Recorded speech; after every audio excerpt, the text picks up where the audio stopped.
Here I can go to energy shine, and this is the so-called circus mode. Here, when I accelerate, you see effects. When I decelerate, nothing happens. A full driving review of the Mercedes EQS in winter conditions here. What about efficiency, range and also charging? Test here today with Thomas on Autogefühlt. It's one of the most expensive EVs out there, but is it also one of the best? Let's find out. Let's go. In the front you can see here this closed grille with a small star pattern. That's actually quite interesting. The light strip goes all the way through. Here LED is standard. The digital light is optional. Then you can also really use individual pixels. The color for today is, depending on the market, called Twilight Blue or Sodalith Blue. Well, why Twilight? Because it couldn't decide if it's blue or not. Yeah, the nautical blue is, more bluish tone, would more come close to a Thomas Blue here. The length here at 5 meters 22 or 205 inches, and it has this really unique design. You have to say that really. Here with this one bow design right here that goes all the way through. However, are you team ugly or are you team beautiful? I'm on team ugly here today. Vote in the comments if you like the design or not. Tell me in the comments what do you think. I would be really interested, because most of the comments I've read so far say that people say, nah, that's not really good design. Tell me in the comments. Wheels from 19 inch, at least in Germany, up to 22 inch maximum, also especially with the AMG version, but here 21 inch wheels today with this like dual design, I would call it that way. In the US it's mostly 20 or 21 inch, by the way. EQS logo right here. Today chrome frames around the windows. It is a very clean design, and the main goal was aerodynamics indeed. So it's more like form follows function. Rear is very interesting. You have that rear axle steering. 4.5 degrees in the opposite direction with the rear wheels, or optional 10 degrees. It's a software thing. It is actually in the vehicle already, but just with software you basically unleash it. I don't like this trend. Do you? Oh, and there's no frunk to be opened. That's not possible. The HEPA filter, the optional one, is stored underneath that. The only thing you can open here is this wiper fluid fill-in right here. Here in the rear, that clean design is actually quite cool, I think. Especially here, the light signature in the rear and the small rear lip right there. You have different power output versions. You start with a 350, for example, on the German market. The small battery and rear-wheel drive. Here the 450 plus. Plus stands for the big battery, but still rear-wheel drive. The 580 would be all-wheel drive. One electric motor in the front, one in the rear. One in the front, one in the rear, that way. And then the EQS 53 AMG. That is basically the same with a little bit more horsepower tune in the all-wheel drive. Here, acceleration figure with this one here, around 6 seconds. Battery 108 kilowatt hours net, the big one, or the smaller one 90 kilowatt hours net. It's not too big of a difference, right? You save around like 8,000 euros then for the smaller version. In the US market, the small battery will probably not be available. However, I think most of the time you will end up with the biggest battery because you just want the highest range, especially also in winter time. Recharging 11 kilowatt AC, optional 22 kilowatt AC, and here maximum of 200 kilowatt DC. But what about the concise charging test? Theoretically around 30 minutes from 10% to 80%. We also have here the charging curve for you. Yeah, that's very interesting because the peak is actually right there but doesn't fall that fast. But the question is, here now also in winter time, is it really the case? We'll make the exact test right now.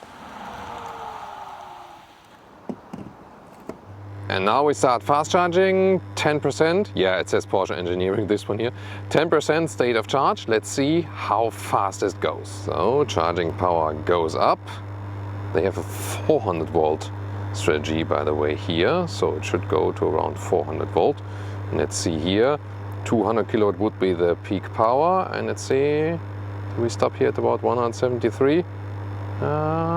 Maybe a little bit more. Now from the inside you can also see that, yeah, around 170 kilowatt, and the total charging time to 100% would be about an hour. But that's not the relevant one. rather to 80% because the last 20% takes so much more time. And very important, what I did is precondition the battery by driving motorway, and I also set this charging station in the GPS system. Then the car knows actually I want to approach that one. So if you would not do that, then the battery would not have the right temperature, and it could be that we do not reach this high charging power. So we went a little higher to now 180, 183 kilowatt, and so after 10 minutes we went from 10 to 36%.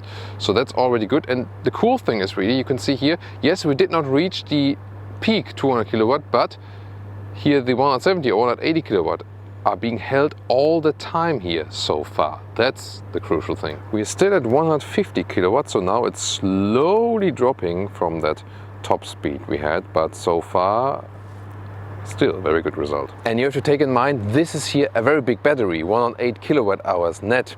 So that means like the smaller EVs with these now like 70 to 80 kilowatt hour batteries, they would already be kind of full now. So because here we have already delivered now 63 kilowatt hours in 20 minutes. And even here at this relatively high state, power is still over 100 kilowatt, very impressive. So here, just over 30 minutes and 80 kilowatt hours in just over 30 minutes. That is really impressive.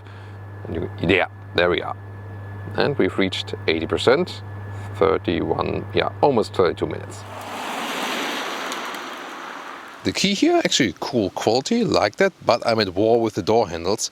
So you can press here in this, stamped area to close it. That's quite easy, but then to open it, I feel that sometimes it's working, sometimes it's not. You should press, this time it works, but often you press like 5-6 times and nothing happens. But you can also open and close it here with the key, that's also possible. Door closing sound, frameless doors. That's a soft close. One more time, here, soft close. Here now you work against that electric motor, that's the thing. Now, and soft close, ta-da. But what is, when you slam it, that sounds very weird then. Inside of doors, really cool here, soft touch, and also with the ambient lighting you can always see here. However, cost savings, to me, these are cost savings. This is one button here. See here?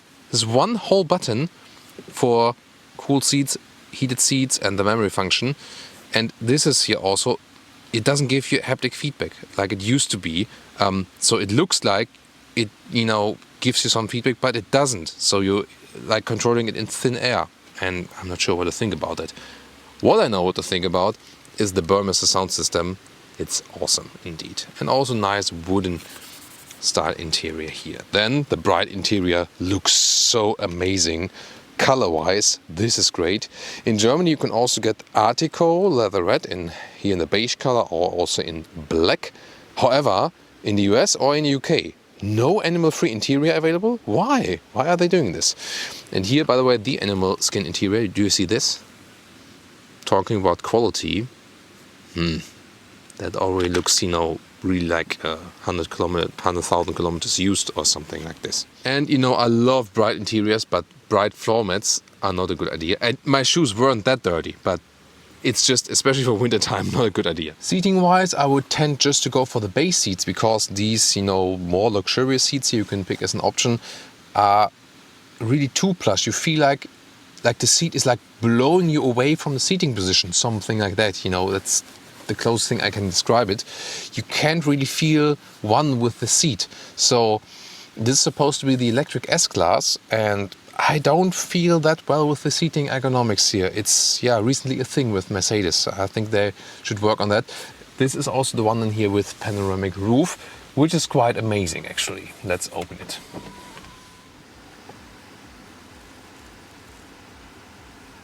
By the way, when it's really hot in summertime, then you can also close it.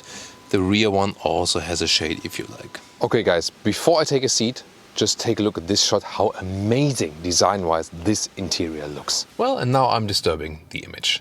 Screen-wise, screens, 12.3, then either 12.8 S-Class like in the middle, more vertical, or optional hyperscreen for more than 6,000 euros or dollars like here, 17.7 inch. And then you also get the third screen, 12.3 inch as a passenger screen. This one here, the hyperscreen, looks more amazing. The base version will be a little bit easier to control. Here you can see also this kind of like, you know, curved design. Hey Mercedes. How can I help? What do you think about BMW? Close acquaintance. Mercedes even manufactured series car bodies for BMW in the 1930s. Really? Interesting. Wait a minute. In the 1930s? Thin ice, Mercedes. Well, and then here, GPS looks amazing, of course, then especially here in the hyperscreen. It looks amazing again. Yeah, they claim like a zero-layer technology, but sometimes you do have to go quite deep in the menu, I think. And this is like this app view. Here in the EQ, you can see the state of charge of the battery. Here, dynamic select, you have the driving modes, but you can also activate it with a hotkey in the middle console like this, sport mode, comfort mode, and so on and so on. The visualizations are indeed pretty cool. And comfort-wise, you have a very nice seat massage that really goes, especially the wave massage is great because it goes then, you know, from the top part even to lower to your booty and so on. Yes, intensive. I'll test that one later on as well. And if you don't care about all this and just want to go with Apple CarPlay and Android Auto, then you go with that one. And the sound system, as I said earlier, is awesome. And yeah, this is also one of the most classics of all time, of course, trends-wise. Yeah, great sound. Here you can see this nice augmented reality function in the GPS screen. So you can see the camera image, and then there is this arrow. It's a little bit laggy at the moment though, so most of the time I've also seen it in real time, but yeah, that's why we do these tests, so this can obviously also happen. The steering wheel trusts on #capacitive BS for volume sliders and so on, and here you can also control the right screen with that one, and on the left side the same thing, but just done for cruise control, but it is definitely harder than with the older steering wheels where you have the real buttons. I'm really not sure who thought of this instrument design here, because you see that leaning angle? They should be more upright like this. You can see them better. Here, these are, by the way, the IR lights. You can only see them on camera. It's just too flat, and you can see the reflections also, and they are also visible with your own eye. You can go full screen map, for example. It's not flickering in real life, just on camera, by the way, here at the moment.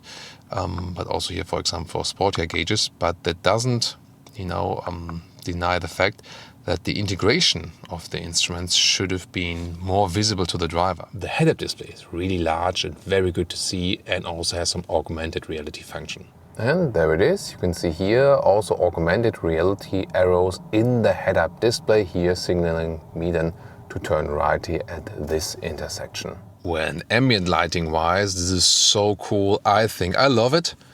And we'll drive it in a tunnel very soon and also have the active ambient lighting then. Wait for that. Interesting area here also, there is usually piano lacquer here.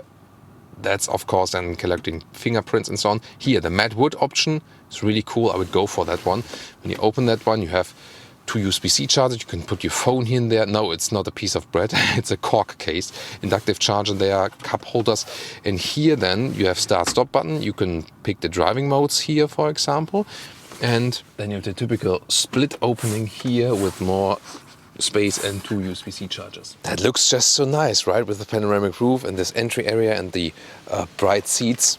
Really inviting indeed. Do you see on camera how cramped I am here? It's like short bench, and then it's like I feel like sitting like on the toilet. Yeah.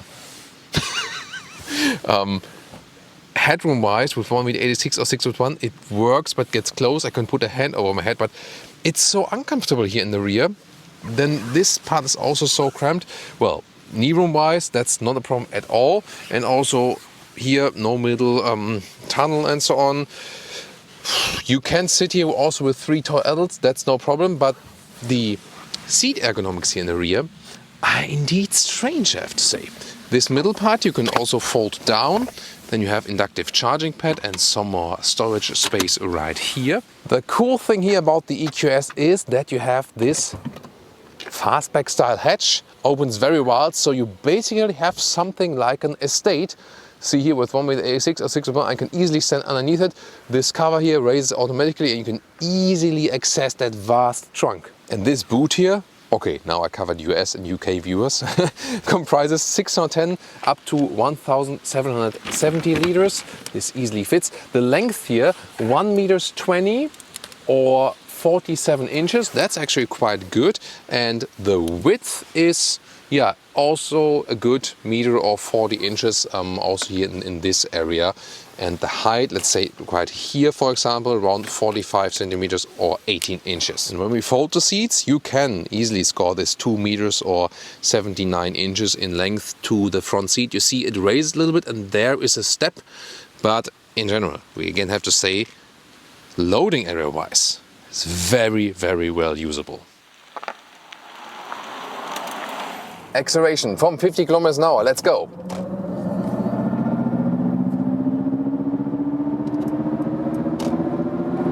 $130, $150. Yeah, that sound experience low. And top speed soon reaching at... come on. 213 kilometers an hour. 214. So that's around 130 miles per hour. Wind noise is now picking up, of course, but still, I mean, it's quite silent here and really great in control. Air suspension stiffened up now for these higher speeds. Here also, for example, lane change.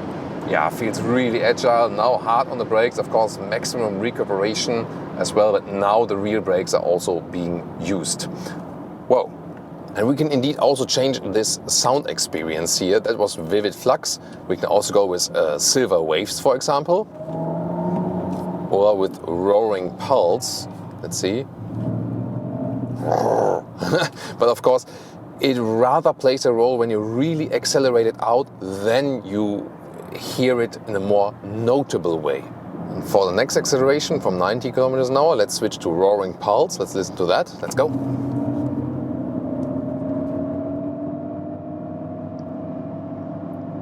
150. Wow, feels really great here. Very settled on the motorway. Long bend here. Wow.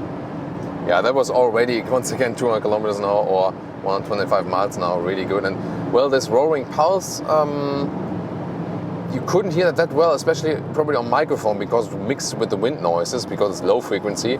Let's test here Silver Waves. Let's see. It's like one like whoosh, so whoosh. But Vivid Flux is definitely the most, audible one, I would say, definitely. However, with the EQS 53 AMG, that was way more audible. Let's just quickly tune into that. Let's listen to that.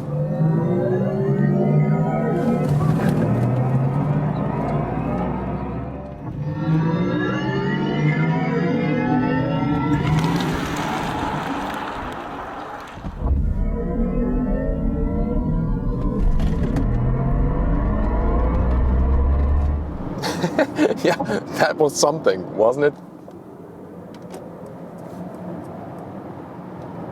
100.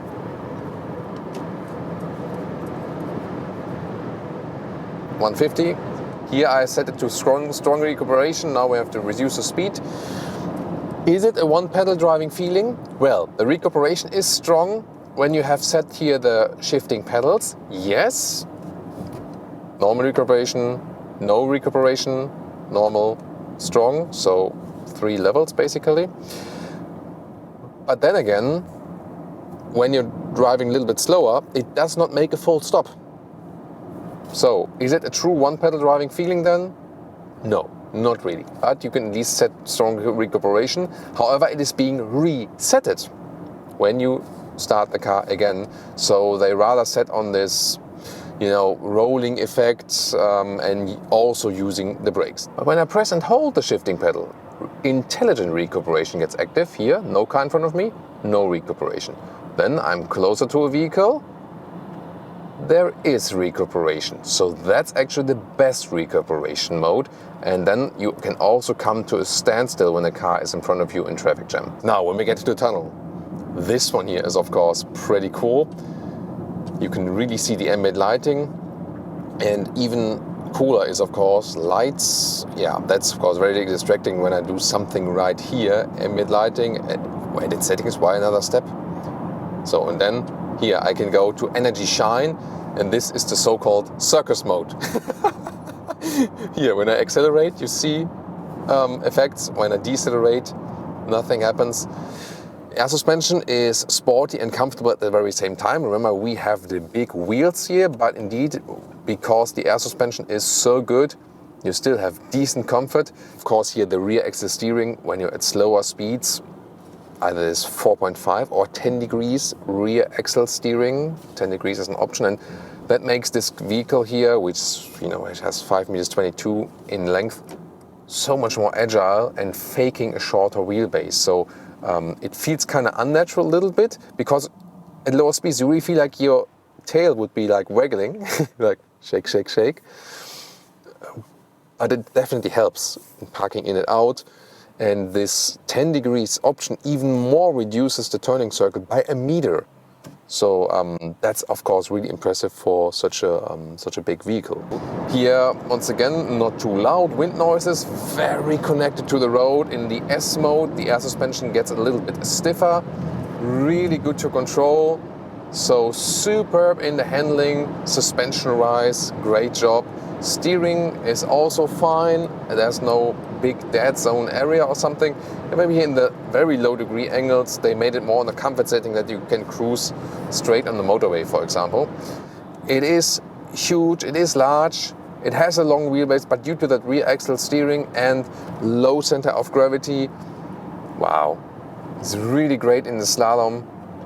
And of course even better than when I drive a little bit slower, because then the rear axle steering is going in the opposite direction. At higher speeds it's going in a parallel direction, and now I realize that the slower we get, the more active the rear axle steering goes in the opposite direction.